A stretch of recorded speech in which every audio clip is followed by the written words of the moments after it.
આપ્યું, આપણે આદિવાસી ગૌરવ યાત્રાનું નામ આપ્યું. તો આપણા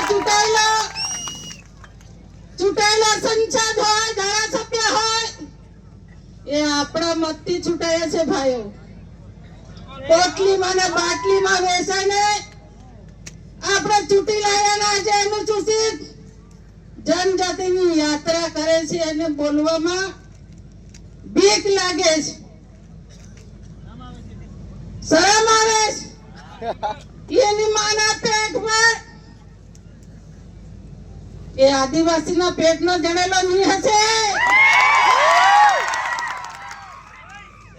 એટલા માટે એને બોલી શકતું નથી, એના મોઢામાં બોલી શકતા નથી કોઈ બી.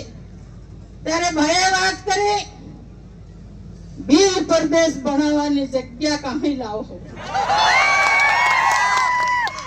એટલે ભીલ પ્રદેશ બનાવવાની જગ્યા આ તો ઘણી થઈ કે મારી બી 12 એકર બાજુમાં બોલવી. તો આપણે બી બધાએ જવાબ કરવા પડશે. જ્યારે વિધાનસભામાં ચૂંટીને મોકલ્યા છે, બધાની વ્યથા સવારથી સાંભળું છું. મેં 15 વર્ષ રાજ કર્યું છે. મને જેટલી મિનિટો મળી એટલી મેં મારા આદિવાસીઓની બુલંદ અવાજ વિધાનસભામાં પહોંચાડ્યો છે. આ બધાને ખબર છે. 2007 હોય, 12 હોય, 17 હોય, 22 માં આપણે પોટલી મારી ગયા ભાઈઓ. કામ કરે એવું